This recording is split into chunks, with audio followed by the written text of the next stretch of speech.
Hadirin jamaah Jumat yang dimuliakan Allah Subhanahu wa taala. Seandainya ada orang yang lahir di hutan, lalu bapak ibunya mati, meninggal dunia. Dia hidup sebatang kara, dibesarkan oleh alam. Apakah dia akan bertuhan? Jawabannya, dia bertuhan tapi tidak beragama. Karena di dalam hutan tidak ada yang mengajarkan agama. Tapi bertuhan pasti. Karena bertuhan adalah fitrah, naluri, sifat bawaan manusia. Orang kalau dia lahir tanpa ada ayah, tanpa ada ibu, tidak ada guru, dia pasti akan makan. Nanti kalau dia lapar, dia akan mencari sendiri, semua akan dia makan. Dapat pisang, dia makan pisang. Dapat bambu, dia makan bambu. Dapat rumput, dia akan makan rumput. Karena orang tua lah yang mengajarkan ini nasi, ini rumput. Sampai masanya dia haus, dia akan minum. Apa saja yang ada cairan, dia akan minum. Itu sudah naluri manusia. Dan sampai pada usia remaja, dia pun akan menyalurkan libido seksual, kebutuhan biologis. Begitu juga dengan bertuhan. Sampai masanya dia akan merasa bahwa dia makhluk yang lemah. Ada yang maha kuasa, tapi dia tidak tahu namanya apa, bagaimana cara menyembahnya. Tapi dia meyakini bahwa itu ada. Maka dia akan bertuhan, tapi dia tidak beragama, karena tidak ada yang mengajarkan agama kepada dia. Inilah yang dituliskan oleh seorang filosof bernama Ibnu Tufail. Ibnu Tufail menulis sebuah kitab berisi novel fiksi ilmiah berjudul Hayy bin Yaqzan. Hayy artinya hidup, Yaqzan artinya jaga. Hayy bin Yaqzan, jaga anak hidup. Dia dilahirkan di hutan, ayah ibunya meninggal, dibesarkan oleh gorila. Dan pada akhirnya setelah remaja dia berpikir, dari mana aku datang?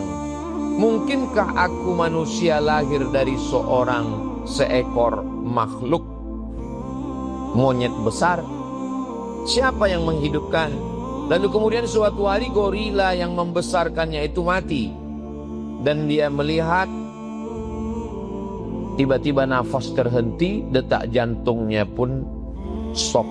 Dan pada akhirnya mati membusuk. Kemana ruhnya? Apa yang terjadi dengannya? Sampai akhirnya dia keluar dari hutan dan dia bertemu dengan ulama. Akhirnya dia bersyahadat masuk Islam. Sebetulnya cerita itu hanya ingin membuktikan bahwa andai tidak ada ulama, tidak ada agama, orang bertuhan, tapi Tuhannya tidak jelas. Orang akan menyembah kayu, menyembah batu. Dia sadar bahwa dia hidup karena matahari, maka dia menyembah matahari. Lalu kemudian dia lihat yang memberikan ikan dan air adalah sungai. Orang akan menyembah sungai. Yang menggugurkan tanam-tanaman adalah pohon, maka orang akan menyembah kayu. Maka manusia nalurinya ingin bertuhan. Itulah yang dikatakan Allah, fitratallahi allati fataran nasa 'alaiha. Ada fitrah, naluri, gharizah, insting bawaan dalam diri manusia ingin bertuhan. Tapi tidak tahu Tuhan itu namanya siapa. Dan tidak bisa dipikirkan sendiri. Maka Allah yang Maha Kasih dan Sayang mengirimkan sosok manusia untuk menjelaskan kepada sesama manusia Tuhan itu siapa. Maka dikirimlah seorang nabi bernama Muhammad sallallahu alaihi wasallam. Nabi Muhammad sallallahu alaihi wasallam lah yang menjelaskan siapa itu nama yang disembah. Allah. Adakah Tuhan selain dia? La ilaha illa huwa, tidak ada Tuhan selain dia. Dia tunggal, esa, tidak berbilang. Allah, la ilaha illa huwa. Apakah dia mengatur hidup kita? Atau dia seperti pabrik pena? Setelah diproduksi, dilepas, pena tidak mengenal pabrik, pabrik pun tidak tahu lagi di mana pena produksinya berada. Dia tidak seperti itu. Dia mencipta, dia mengatur, dia mengayomi, dia melindungi, dia memberi rezeki. Maka Allahu la ilaha illa huwal hayyu, dia maha hidup, al-qayyum, dia mengatur hidup kita. Ma tasqutu min waraqatin, tidak ada daun yang jatuh hari ini. Wala ratbin, tidak ada bumi yang basah. Wala yabisin, tidak ada bumi yang kering. Illa fi kitab, sudah dituliskan dalam lauh mahfuz. Nyamuk yang hidup di tengah angin dimakan oleh cicak yang berada di dinding. Semua ketetapan Allah Subhanahu wa ta'ala. Anai-anai serangga yang ada di dalam lubang kayu, ikan yang ada di tengah samudera lautan yang luas, berada dalam genggaman kudrat, iradat, kuasa Allah Subhanahu wa ta'ala. Allahu la ilaha illa huwal hayyul qayyum. Apakah dia lelah? Apakah dia capek? Apakah dia letih? Apakah dia mengantuk? La ta'khudhuhu sinatun wala naum. Kalau memang dia ada, sehebat apa kekuasaannya? Lahu ma fis samawati wa ma fil ardh. Adakah yang bisa menolong selain dia? Adakah sekutunya? Adakah partnernya? Adakah kawannya? Apakah dia punya sahabat? Apakah dia punya kaki tangan? Man dzalladzi yashfa'u 'indahu illa bi'idznih. Tidak ada yang bisa menolong kecuali kalau dapat izin dari dia. Man dzalladzi yashfa'u 'indahu illa bi'idznih. Apakah dia tahu apa yang ada dalam gelap malam? Apakah dia tahu apa yang ada di dalam tanah? Apakah dia tahu apa yang ada dalam lubuk hati yang paling dalam? Ya'lamu ma baina aydihim wa ma khalfahum. Wa la yuhituna bi syai'in min 'ilmihi illa bima syaa'. Kalau memang dia ada, sehebat apa kekuasaannya? Wasi'a kursiyyuhus samawati wal ardh. Sulitkah bagi dia mengatur hujan, panas, matahari, bintang gemintang, planet? Wala ya'uduhu hifdzuhuma wa huwal 'aliyyul 'azim. Yang disebut dengan ayat kursi, dibaca pada waktu subuh, dijaga Allah sampai petang, dijaga selepas maghrib, dipelihara Allah sampai menjelang subuh. Itulah ayat tauhid yang kalau kita baca, kita sulit untuk memahami tauhid dengan ilmu yang dalil-dalilnya amat sangat jelimet, ribet, susah, payah bagi sebagian orang. Cukup mendalami ayat kursi, maka dia mengenal Allah dari mulai namanya, kekuasaannya, kehebatannya, ilmunya, pertolongannya. Itulah kenapa kalau ayat kursi itu dibaca, setan lari ketakutan. Kenapa? Karena tauhid yang dalam dari orang yang membaca, merenungkan, mengamalkan, sehingga setan merasa takut dengan orang yang membacanya. Tapi dia bukan sekedar mantra, dia bukan bim salabim abrakadabra, dia bukan mantra tanpa makna. Dia adalah lafaz yang datang dari Allah untuk mengajarkan kepada manusia siapa yang kita sembah, apa tujuan dia menciptakan kita, bagaimana kekuasaannya. Kalau orang tidak percaya kepada agama karena penyelewengan, penyimpangan, kejahatan, maka pada akhirnya orang meninggalkan agama, tapi dia tetap percaya kepada Tuhan. Golongan itu sekarang disebut dengan agnostik. Ketika ditanya agamamu apa? Tuhan terlalu sempit, dibatasi oleh agama. Lalu kau percaya sama Tuhan? Aku percaya. Siapa namanya? Dia tanpa nama. Ini adalah fenomena anak muda zaman sekarang. Karena sakit hati dengan perempuan, laki-laki tidak menikah. Karena sakit hati dengan laki-laki, perempuan tidak menikah. Karena sakit hati dengan anak, lalu muncullah kelompok orang yang tidak mau punya anak, karena takut anaknya durhaka. Sakit hati dengan tokoh agama, lalu tidak mau beragama, tapi percaya kepada Tuhan. Golongan agnostik. Islam datang Dalam agama Islam tidak ada manusia suci. Semua manusia bisa silap, bisa salah, bisa berdosa. Satu-satunya yang tidak mungkin salah adalah Nabi Muhammad SAW. Kenapa Nabi tidak boleh salah? Karena kalau dia salah berarti wahyunya salah. Kalau dia salah berarti firman salah.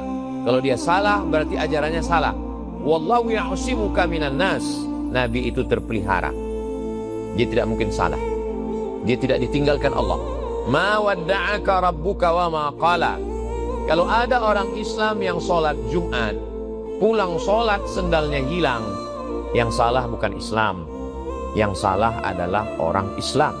Maka jangan salahkan Islam, jangan salahkan Allah, tapi salahkanlah orang Islam yang memakai nama Islam tapi tidak mengamalkan ajaran Islam. Salah berpikir akan membuat orang salah mengambil keputusan. Maka kita tetap berislam, walaupun banyak orang Islam tidak Islami, mengaku Muslim tapi perbuatannya tidak sesuai ajaran Islam. Yang salah bukan Islam, yang salah adalah orang yang mengaku dirinya Muslim, bapaknya Muslim, ibunya Muslimah, tinggal di negeri mayoritas Muslim, tapi nilai-nilai Islam tidak dia amalkan. Lalu kemudian orang menyalahkan Islam karena perbuatan orang Islam. Al-Islam mahjubun bil muslimin. Islam ini terhalang cahayanya karena perbuatan orang Islam itu sendiri. Bersyukurlah orang-orang Barat yang belajar Islam dari internet. Dia download Al-Quran, dia terjemahkan ke dalam berbagai bahasa, dia fahami, masuk Islam. Setelah masuk Islam, sholat di masjid, pulang dari masjid, barang yang dia letakkan hilang. Setelah itu dia ucapkan, Alhamdulillah, aku masuk Islam bukan karena melihat orang Islam, tapi karena belajar Islam dari sumbernya. Bersyukurlah kita yang masih bisa belajar dengan ulama yang benar, yang ahli sunnah wal jamaah. Al-ulama warathatul anbiya. Kenapa kalau orang tidak bertuhan? Tidak ada orang yang tidak bertuhan. Datanglah seorang mulhid ateis yang mengaku tidak bertuhan, menjumpai Imam Abu Hanifah, imam mazhab pertama, Imam Hanafi, meninggal tahun 150 Hijrah di Kufah, Irak. Hanafi, aku tidak percaya kepada Tuhan. Imam Hanafi tidak membacakan ayat Tuhan saja dia tidak percaya, apalagi ayat Quran. Imam Hanafi tidak pakai hadis Nabi. Tuhan saja dia tidak percaya, apalagi Nabi, apalagi hadis Nabi. Mereka tidak bisa diajak berdalil. Lalu Imam Hanafi mengajaknya berfikir. Seandainya kau naik perahu, perahumu sampai di tengah laut, dipukul ombak, dihempas lubang, karangnya tajam, angin puting beliung, perahumu hancur berkeping, tinggal hanya satu keping kayu, dan tanganmu memeluk keping kayu di tengah laut yang tak bertepi. Bumi tidak nampak, kakimu tidak menginjak, tanganmu tidak berpegang. Coba tanya lubuk hatimu yang paling dalam, adakah di sana Dia yang maha kuasa selain engkau? Jawab dengan jujur. Orang itu menjawab, ya, pasti aku merasakan ada yang maha kuasa. Itulah Tuhan. Di saat kita sedang susah, kita tidak putus asa. Ada yang maha kuasa, tapi kita tidak tahu namanya siapa. Maka datanglah Nabi yang dikirim Allah menjelaskan namanya. Walillahil asmaul husna, Allah punya nama yang baik-baik.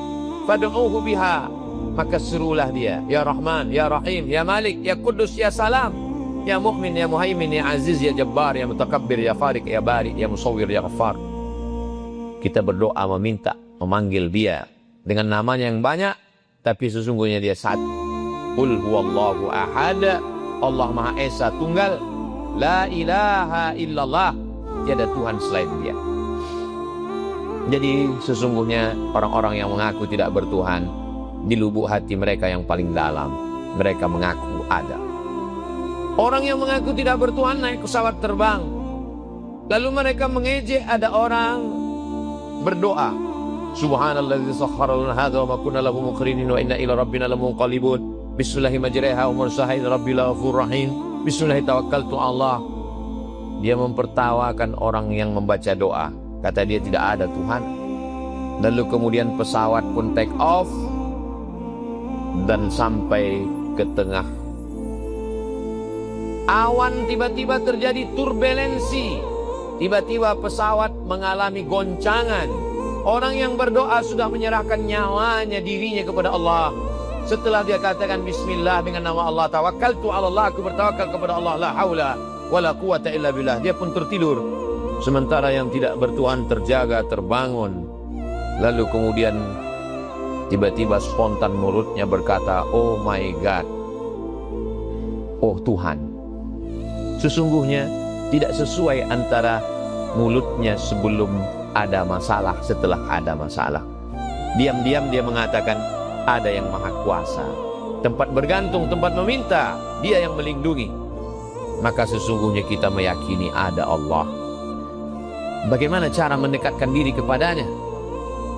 Tidak ada cara mendekatkan diri kepadanya kecuali sesuai dengan tuntunan yang diajarkan Nabi Muhammad SAW. Man ahdatsa, siapa yang membuat-buat cara beribadah, ma laisa alaihi amruna, yang tidak ada tuntunan dari Nabi Muhammad SAW, fahuwa raddun, maka perbuatannya itu mardud. Allah mengatakan, idza qumtum ila shalah, kalau kamu mau salat, faghsilu wujuhakum, basuh wajahmu, wa aydiyakum ilal marafiq, tangan sampai siku, wamsahu bi ru'usikum, usap kepalamu sampai telinga, wa arjulakum ilal ka'bain, kaki sampai mata kaki. Kita pun melakukan itu. Setelah itu kita masuk ke dalam masjid. Idza dakhala ahadukumul masjid, kalau kamu masuk masjid, fala yajlis, jangan duduk hatta yusalli rak'ataini, sampai salat sunat 2 rakaat.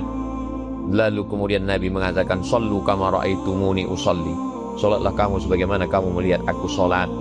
Diawali dengan niat takbiratul ihram, iftitah ayat Al-Fatihah dan ayat, ruku, i'tidal, sujud, duduk antara 2 sujud, sujud 1 rakaat selesai, baca lagi iftitah dan ayat, ruku, i'tidal, sujud, duduk antara 2 sujud, sujud, tasyahud dan salam. Itulah yang diajarkan oleh Nabi Muhammad SAW. Seandainya orang mengaku tidak beragama, bagaimana cara dia mendekatkan diri kepada Allah? Apa yang akan dia panggil? Apa yang akan dia katakan?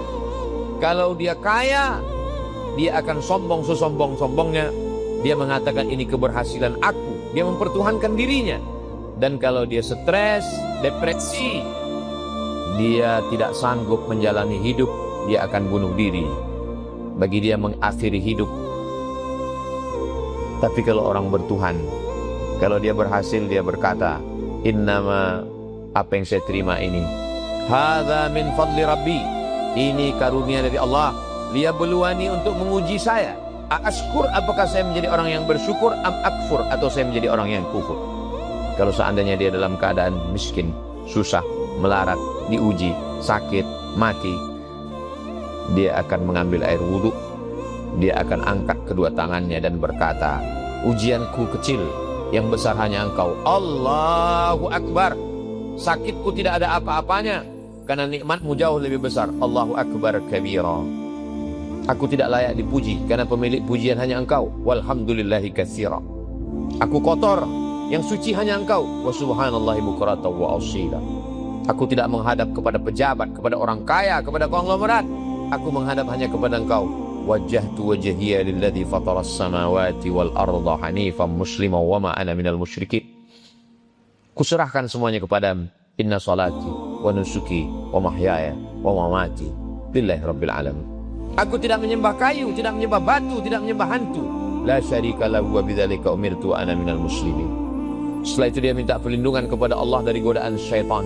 A'udzubillahi minasyaitonir rajim. Dia tanamkan dalam dirinya bahwa Allah sayang dengan dia. Bismillahirrahmanirrahim. Dia ulang lagi segala puji milik Allah. Orang yang gila dengan pujian, post power syndrome, dulu dipuji, dulu dimuliakan, dulu dihormati, sekarang tidak punya apa-apa, merasa diri terbengkalai, merasa diri ditinggalkan. Dia katakan semua milikmu, alhamdulillahirabbil alamin. Orang yang ditinggalkan anak, ditinggalkan suami, ditinggalkan istri, ditinggalkan keluarga, tidak lagi diperdulikan. Ar-Rahmanir Rahim. Cukup Allah yang sayang kepadaku. Aku bukan apa-apa, aku tak punya kuasa, pemilik kuasa hanya Allah. Maliki yaumiddin. Aku hanya meminta kepadanya. Iyyaka na'budu wa iyyaka nasta'in. Berikan aku jalan, berikan aku kesabaran, berikan aku kekuatan. Ihdinas shiratal mustaqim.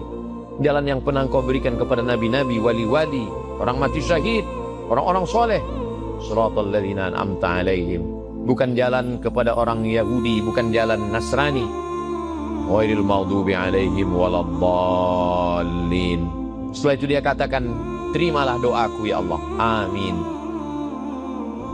Dia sadar bahwa nikmat yang dia terima besar. Inna a'tainakal kautsar. Banyak sudah nikmat. Nikmat hidup, nikmat sehat, nikmat nafas, nikmat jantung, buah pinggang. Allah tidak minta banyak. Fasalli li rabbika. Salatlah, berkorbanlah. Wanhar. Adapun orang yang membunci, membuli, mengejek, menyantet, mengolok-olok, mencaci maki, inna syani'aka huwal abtar. Mereka yang membencimu, mereka yang akan terputus. Setelah itu dia angkat kedua tangannya, dia bengkokkan tulang belakangnya, dia berkata, Allahu Akbar, subhana rabbiyal azimi wa bihamdi. Setelah itu dia puji lagi Allah, karena pujian luar biasa. Orang yang gila dengan pujian, ketika pujian tidak ada, dia kehilangan pujian. Maka dia katakan, Sami Allahu liman hamida, Rabbana lakal hamdu mil'us samawati wa mil'ul ardi wa mil'u ma syi'ta min syai'in ba'd. Kalau tidak ada lagi manusia yang mau mendengar bisikan, berbisiklah ke tanah, malaikat-malaikat di langit akan mengabulkan permohonan.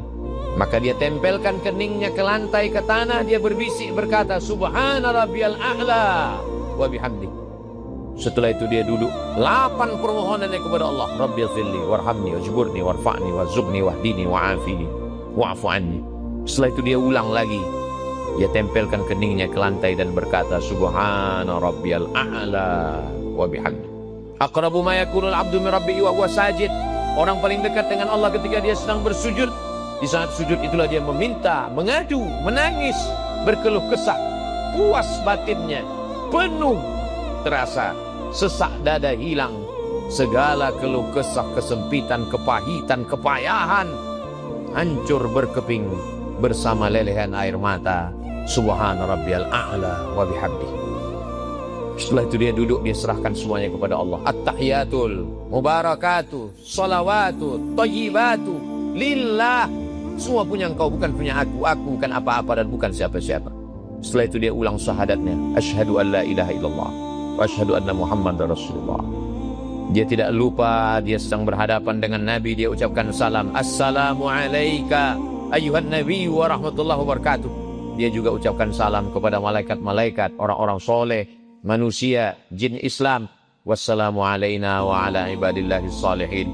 Dia perbaiki syahadatnya di hadapan Allah. Asyhadu an la ilaha illallah wa asyhadu anna Muhammadar Rasulullah.